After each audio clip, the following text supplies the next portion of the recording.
Jeffrey Lionel Dahmer is likely one of the most infamous serial killers in the United States. His crimes were atrocious, having engaged in rape, dismemberment, cannibalism, and necrophilia, among other offenses. He is reported to have murdered 17 men and boys between 1978 and 1991. Hello, and welcome to Storytime with One Big Hoax. I'm your host, Trina Hoax. In today's episode, we'll go on a comprehensive deep dive into the crimes and motivations of serial killer Jeffrey Dahmer. Jeffrey Dahmer had a seemingly uneventful childhood, aside, that is, from the arguing of his parents. Jeffrey said in an interview with Stone Phillips while in prison years later that there were happy times and some not so happy times. Try to keep things as light and upbeat as possible. Is it hard for you to go back and talk about those things? No, not the good things. In fact, it gives me a sense of comfort to talk about the few good times there were in the past. You say the few good times. Do you think of your childhood as having been profoundly unhappy? No, not profoundly. My childhood wasn't filled with any great tragedies or anything. There were good times and there were bad times. He reportedly did not feel that there was anything from his childhood that led him to his later crimes. He seemed to think that he just had a proclivity for his crimes that he could not explain. Others might disagree, but that's just it. Like with other things that we'll be discussing, there really is no way to determine why Jeffrey did the things that he did. Jeffrey would later go on to say that no one was to blame for the things that he had done except for himself. Jeffrey said that his first murder was something that he had fantasized about for at least 3 years, and that when the opportunity presented itself, he took it, though he hesitated. What was it, Jeff, that took you over the edge, do you think? And made you take this from the world of fantasy into reality? From 15 on, I had this reoccurring fantasy of meeting a hitchhiker on the road and of taking him hostage and doing what I wanted. About 3 years later, I was 18 years old, driving home. Uh, I saw this hitchhiker about a mile from my house. Thought to myself, should I stop, pick him up, or should I just keep on going? I wish I just kept on going, but I didn't. Turned around, picked him up, and that's when the nightmare became a reality. It just seemed so bizarre to me that this obsession that I had been thinking about and wanting, just all the parts are there, and they make it possible to make it happen. His fantasy was that he picked up a hitchhiker and took him home. One day it happened. He saw a hitchhiker and at first drove right on by, but then he turned around. This was his first victim. He said that he had wished he had not taken that opportunity. If he hadn't, maybe things would have been different. However, maybe not. You see, Jeffrey said that he had a compulsion to commit his crimes, a compulsion that he could not explain. So perhaps it is likely that he would have killed, even if not his first victim. I don't know exactly what, if anything, would have ever kept me from going down that road. By the way, Jeffrey stated that he never wanted to kill any of his victims. He wanted them to be with him forever. That is why he cannibalized them. In this way, he could have a part of them with him forever. Why the cannibalism? It made me feel like they were a permanent part of me. Besides the just mere curiosity of what it would be like, it made them feel that they were a part of me, and it gave me a sexual satisfaction to do that. Also, this was the reason he gave for keeping body parts. He had hopes, failed as they were much to his dismay, of being able to be a sort of Dr. Frankenstein. He wanted to create zombies. Was it the killing that excited you, or is it what happened after the killing? No, the killing was just a means to an end. That was the least satisfactory part. I didn't enjoy doing that. That's why I tried to create living zombies with uric acid in the drill. But it never worked. No, the killing wasn't the objective. I just wanted to have the person under my complete control, not having to consider their wishes, being able to keep them there as long as I wanted. Uh, it's not easy to say that, but that's what the motive was. So let's get into a closer look at the life and crimes of Jeffrey Dahmer. Firstly, I feel I would be remiss if I didn't explore the pregnancy of Annette Joyce Flint Dahmer, Jeff's mom. There is contradictory information about her name. It might just be Joyce. The family always called him Jeff, by the way. They once said in an interview that they did not know him as Jeffrey. I wonder if they realized what they were saying below the surface. They did not know the infamous killer, Jeffrey Dahmer. They only knew their son, Jeff. According to the book written by Lionel Dahmer, Jeffrey's dad, Joyce had a difficult pregnancy. She was on a myriad of medications and seemed to be suffering from depression, among other things. It was wondered if the medication played a role in the killer that Jeff would become, but Jeffrey himself said in an interview with Stone Phillips that that was just an excuse. I just get angry with other people who think that they have a right to to somehow try to blame my parents for what happened. That's not right at all. No one has the right to do that because they're totally innocent. They have no knowledge of it, and that angers me. Ultimately, he acknowledged his responsibility for his crimes. Though he could not explain his propensity for committing his crimes, he took full responsibility. Your dad has wondered about all kinds of things, from the medication that your mom was on during her pregnancy, to the fact that you were exposed to violent arguments in the home from an early age and continuing, to the possibility that he might have passed on some genetic propensity for obsession or violent behavior. Does any of that ring true to you? I can see why he'd wonder about those things, but as far as I'm concerned, they're all excuses because I didn't feel accountable to anybody. I didn't feel that I had to face what I had done ever, and so you have there comes a point where a person has to be accountable for what he's done. Can't go around making excuses, blaming other people or other things. So I alone am the one who's responsible for what's happened. But still, I wonder. I also don't know how possible it would be for her to just snap out of it after Jeffrey was born, and I wonder what kind of a mother she was to him in those early years. In addition to this wonderment, and not as a blame game, but as a point of physiological curiosity, I'll always wonder if the medications that his mom took while she was pregnant played a role in the development of Jeff. In addition to being on medications, Jeffrey's father said that Jeff's mother suffered seizures. His mother adamantly denies having seizures and really downplays the drugs that she took while she was pregnant with him. However, when asked what kind of medication she was on, she couldn't remember. There were no seizures. I can't imagine where that comes from. It isn't true. I don't. Um, You don't recall anything like that? No. Seizures or No. seizure-like episodes? Absolutely not. Is it possible you just don't remember them?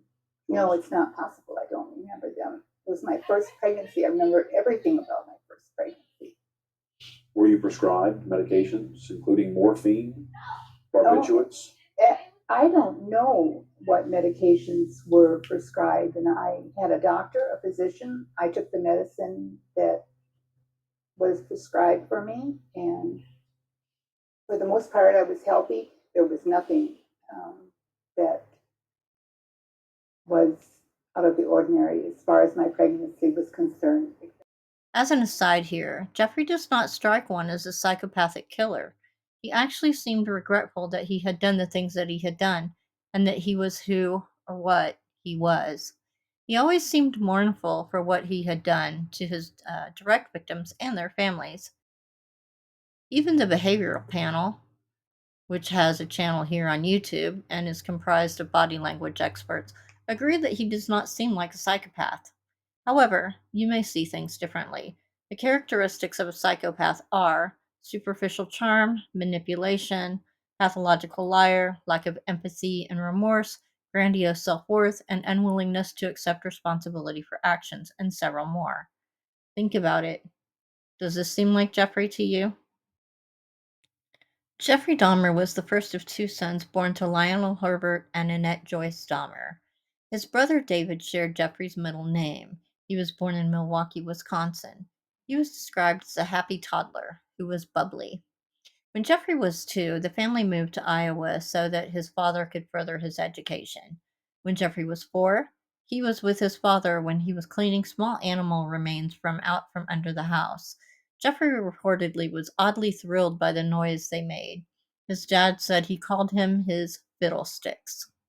When Jeffrey was 6, the family moved again. This time they moved to Doylestown, Ohio. Shortly thereafter, he started first grade. On December 18, 1966, Jeffrey's brother was born. Teachers reported that Jeffrey seemed to feel neglected as a result, even though Jeffrey got to name the baby. Jeffrey even stated in an interview that he started to pull away around age 6. Things between Jeffrey's parents had escalated to the point that they moved into separate bedrooms due to a supposed affair that his mother had had. They seemed to withdraw from Jeffrey, too, for their own reasons. His dad wasn't around much, and his mother reportedly suffered from depression and tried to kill herself at least once. It seemed that Jeffrey knew there was tension in the home. To hear him describe his feelings, well, it's as if he felt that he were walking on eggshells, so to speak, though he never used this direct analogy. What do you remember about your parents arguing when you were growing up, and what effect that had on It was unnerving, depressing, made me angry sometimes. I'd leave the house, go out in the woods, and sulk, brooding, wondering why they had to have such a rough relationship. Most of the time, they didn't seem to get along too well together. I never knew what the real underlying problems were. I didn't feel it was my place to ask. you? Did you blame one or the other, mom or No. dad? No, no, I didn't. I was just frustrated that things couldn't be happier around the house. You just wanted things to be more peaceful. Right, right. I never saw any real violent arguments as far as physical hitting or anything like that, but there was a lot of yelling, a lot of tension in the house sometimes. When Jeffrey was 7, he gave his favorite teacher a bowl of tadpoles. The teacher in turn gave them to Jeffrey's close friend, Lee. Shortly after, Jeffrey found out and killed the tadpoles with motor oil. It was reported that a probation officer of Jeffrey's, years later, stated that Jeffrey's father told him that Jeffrey was sexually assaulted by a neighbor when he was 8 years old. However, Jeffrey and his father both denied that this was true. Jeffrey reportedly started drinking at the age of 13. The year after Jeffrey began to drink, he had his first homosexual encounter. Reportedly, this contact was not sexual in nature.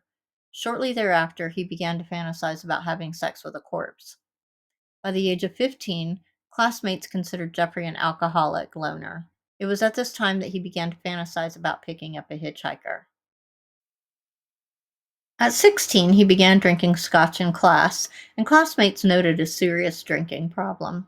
When Jeffrey turned 18, so much happened. His parents were separated and eventually divorced. His mother eventually moved out of the house with her younger son. And, of great note, this was when he committed his first murder. His life seemingly spiraled after this. Jeffrey's first murder was on June 18, 1978. Stephen Mark Hicks, who was just 18, was the unfortunate hitchhiker about which Jeffrey had fantasized for so long. Stephen was on his way to a concert. He was good-looking and shirtless, which Jeffrey found enticing. At first, Jeffrey drove past Stephen, but his compulsion to be with him made him turn around. After picking Stephen up, Jeffrey convinced him to go back to his place for drinks. Jeffrey quickly learned that Stephen was into females, so any sexual intentions Jeffrey may have had were thwarted. Or were they? Also, Stephen got to the point where he was ready to leave, but Jeffrey wanted him to stay. Jeffrey had an answer on how to keep Stephen with him. According to Jeffrey, he hit Stephen twice in the head with a 10-pound weight while Stephen was sitting in a chair. This rendered him unconscious, at which time Jeffrey strangled him to death. He then stripped him naked and rubbed his chest, and then pleasured himself while standing above Stephen's lifeless body. Jeffrey dragged Stephen's body to his basement and waited until the next day to dismember him with a kitchen knife. The remains were buried in a grave in the backyard. Eventually, weeks later, Jeffrey dug up Stephen's remains and removed the skin from the bones. He then put the flesh in acid to be dissolved before flushing the mixture down the toilet. He crushed the bones with a sledgehammer and scattered the pieces in the woods behind his house. Following this event, in the fall of 1978, Jeffrey enrolled in Ohio State University.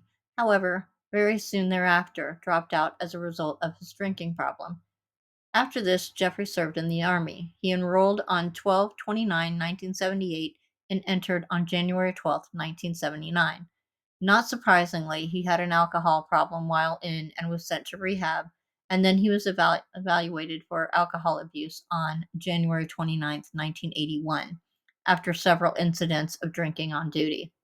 However, he showed no desire to be rehabilitated and had been involved in several incidents. He was unwilling to control his alcohol intake. It was recommended that he be declared a failure, and so he was. He was honorably discharged on March 26, 1981. Upon his discharge, he was a private first class E3 pay grade.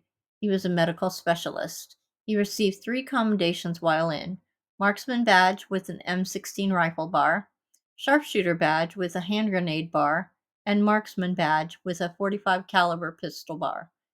It's worth noting that he had other issues besides drinking while he was in that amounted to him being deemed disorderly and disrespectful. After being returned to the United States from Germany, where he had been stationed, there was an incident on August 8, 1982, that caused Jeffrey to be arrested for indecent exposure.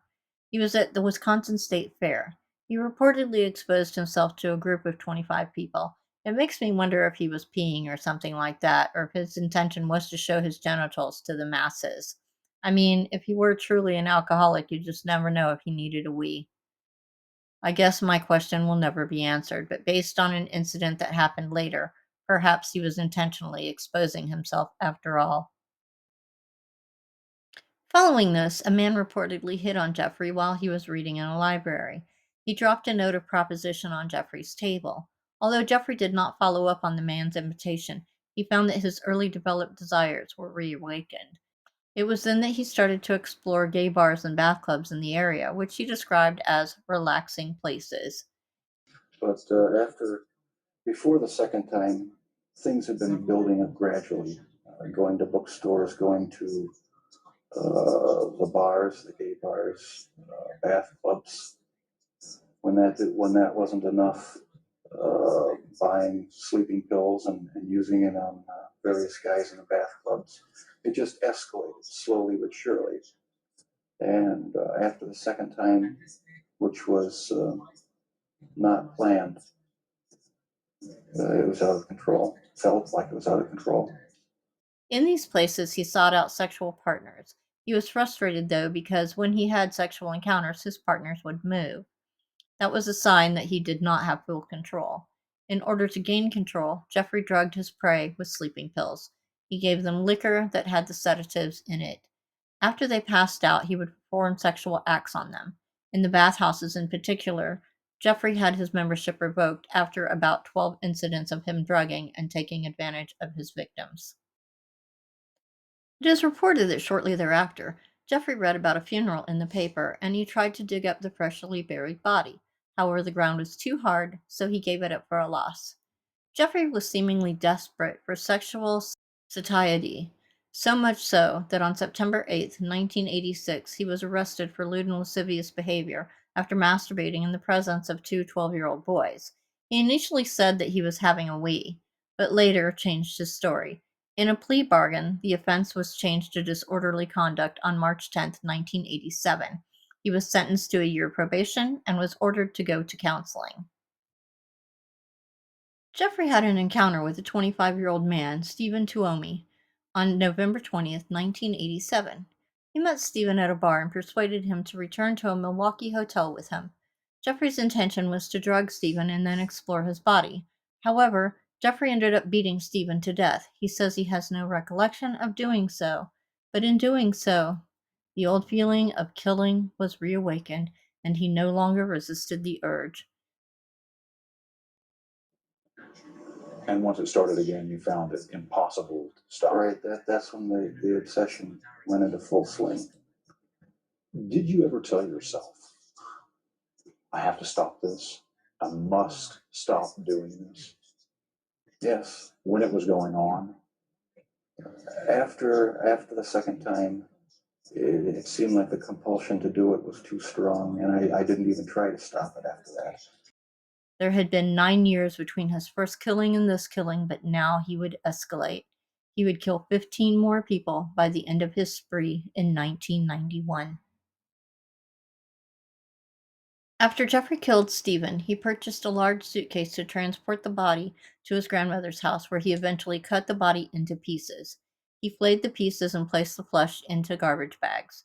He wrapped the bones in a bedsheet and crushed them with a sledgehammer. He disposed of all the remains in the trash except for the head. Jeffrey kept Stephen's head. After 2 weeks of keeping it wrapped in a blanket, he boiled it in an industrial strength detergent and bleach in the hopes of keeping it. He used it as a means for sexual pleasure, masturbating while admiring it. The skull became brittle due to the processing Jeffrey had done to it, so he crushed it and discarded it. Jeffrey would later say that Stephen's murder was a turning point for him. He no longer resisted the urge to kill. Also, he said that he had no intention of killing Stephen. It was only after he woke up to the scene that he realized he had murdered him. This was the summer of 1978 when you took your first victim. Right. Once it happened the first time, it just seemed like it had control of my life from there on in.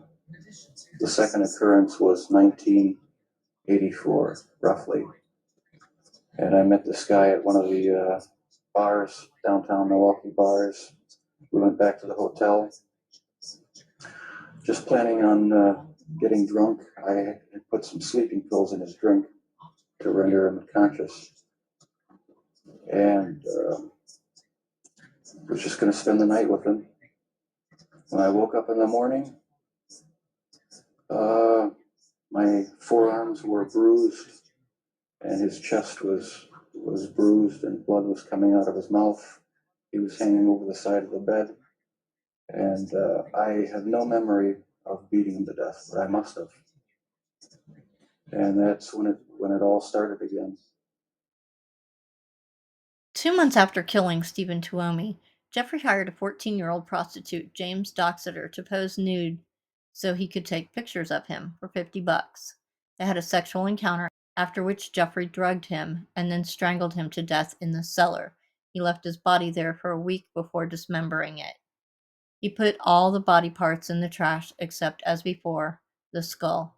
He boiled the skull and cleaned it with bleach, only to find that it too had become brittle. He crushed the skull into bits 2 weeks after. On March 24th, 1988, Jeffrey met Richard Guerrero outside a gay bar. With $50, Jeffrey lured the 22-year-old back to his place, where he drugged him with sleeping pills. After Richard passed out, Jeffrey strangled him with a leather strap and gave the corpse oral sex. He dismembered the body and disposed of everything except the skull in the trash. He kept the skull for several months before destroying it. Jeffrey's next conquest, that occurred on April 2nd, might well have ended in a murder. However, Jeffrey's grandmother interrupted him that evening when he was with Ronald Flowers Jr. After Jeffrey had drugged Ronald, his grandmother heard a noise and asked, "Is that you, Jeff?" He replied to her that it was him. Because of this, Jeffrey took Ronald to the hospital once he was unconscious. On September 25th, 1988, Jeffrey got an apartment and was almost immediately up to no good. On September 27th, he was arrested for fondling a 13-year-old boy after drugging him. Prior to his court date for this crime, Jeffrey's attorney requested that he undergo psychological evaluations.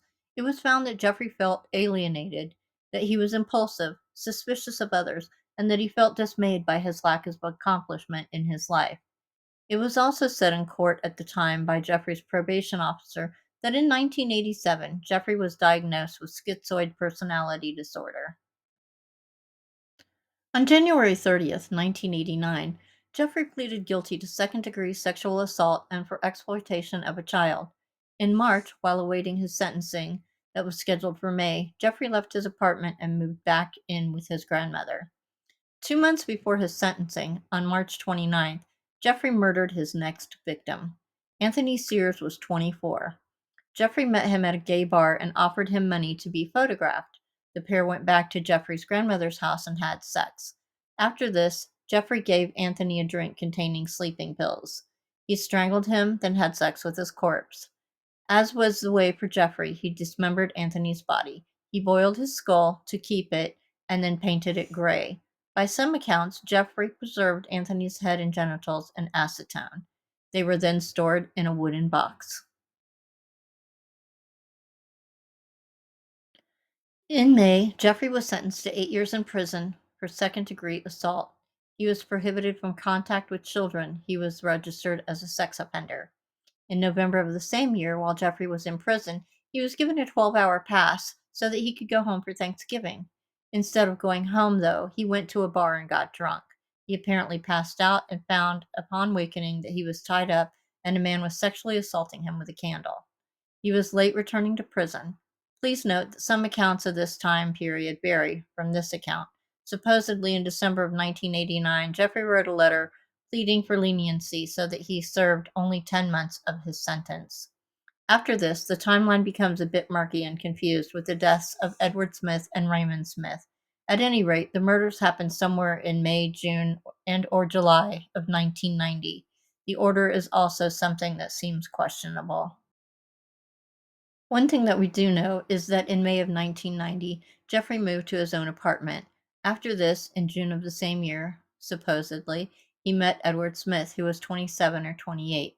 Edward was drugged and murdered. Jeffrey tried to keep Edward's corpse in the freezer, but, as he later disclosed, the degradation was such that it had to be discarded. Jeffrey was upset that he was unable to retain any part of the corpse.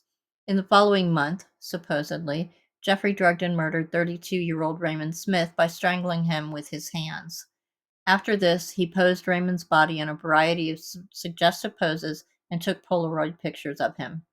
The remains were boiled and then placed in acid. That is, all except for the skull. It went into the cabinet next to that of Anthony Sears. Jeffrey's eighth victim was Ernest Miller. He was killed on September 3rd, 1990.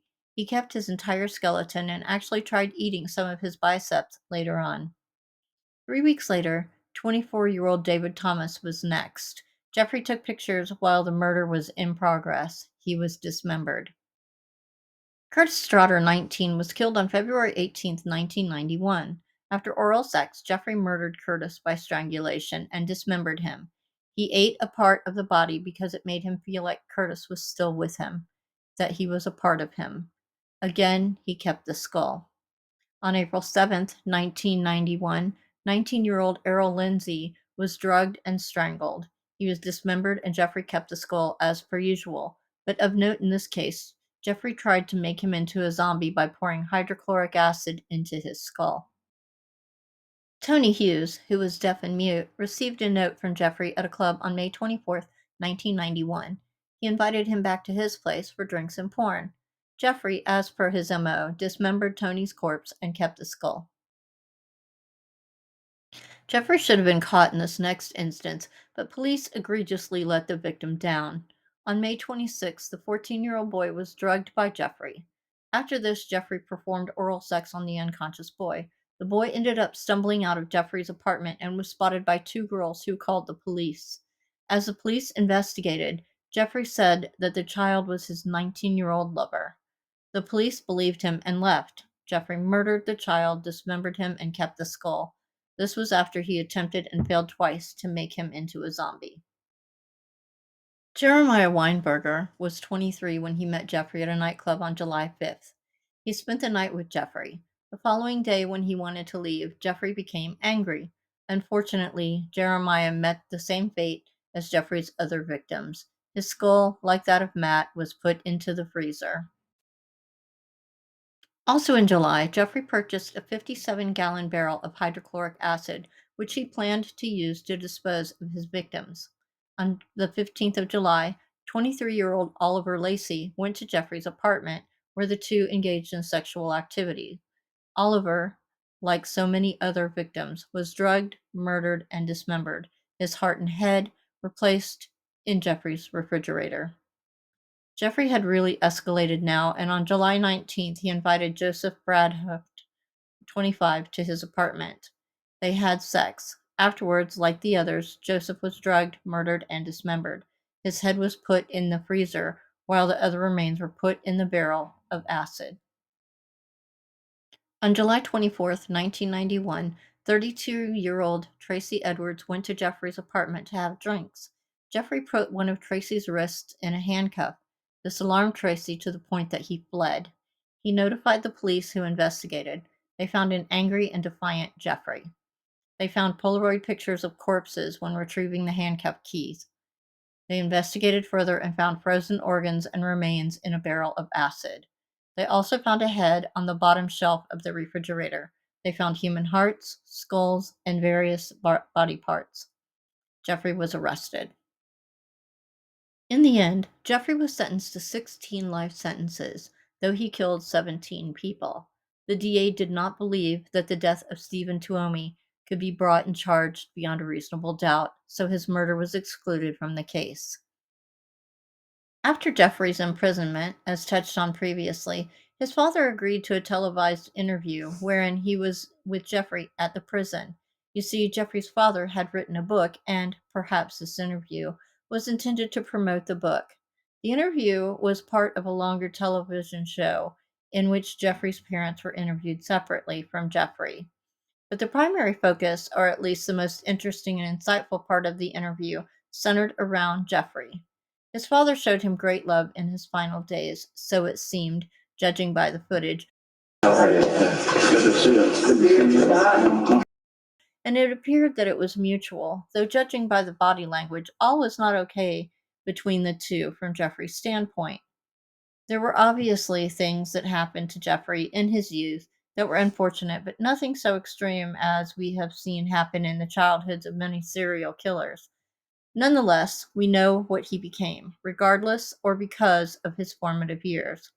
Perhaps some people are just born with propensities towards things that the normal would find bizarre or wrong. He was, after all, found to be mentally ill. Regardless of the why, he did what he did, and what he did was not okay. Jeffrey said that his intention never was to kill his victims, it was merely a means to an end. He just wanted the guys to stay with him. That, according to Jeffrey, also explains the cannibalism and the body part hoarding. Jeffrey also expressed his need for control, which would explain the drugging. What better way to have control of a sexual partner than to render him unconscious?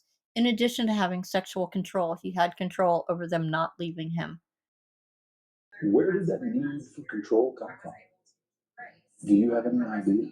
I don't know, maybe I felt I had no control as a child or young adult, and that got mixed in with my sexuality, and I ended up doing what I did was my way of feeling in complete control, at least for that situation, creating my own little world where I had the final say, finding the best looking guy that I could, and having total mastery over him for as long as I wanted.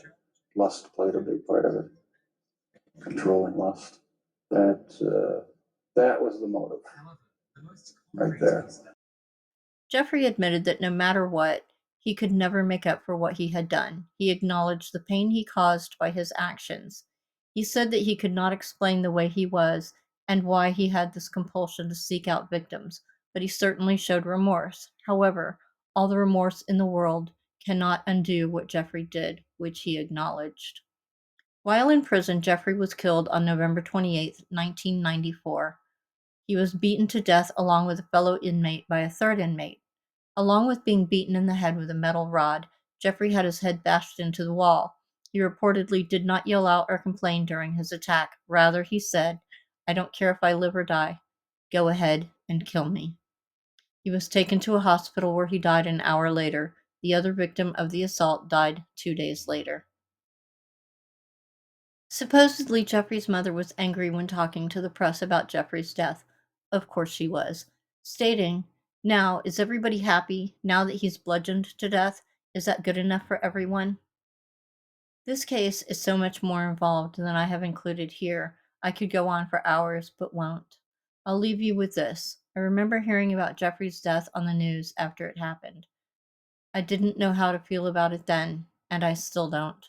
I tell you, Dad, I'm really sorry that this has happened, and I love you a lot. I love you too. I'm sorry. Don't be sorry. We haven't always shown it a lot, but I do love him a great deal. I love you. And without the support of my folks, I don't think I would have come through this. Thank you so much for joining me for this episode of Storytime with One Big Hoax. I hope you'll join me in the future for another episode. In the meantime, here's wishing you infinite hugs and kisses. Bye-bye.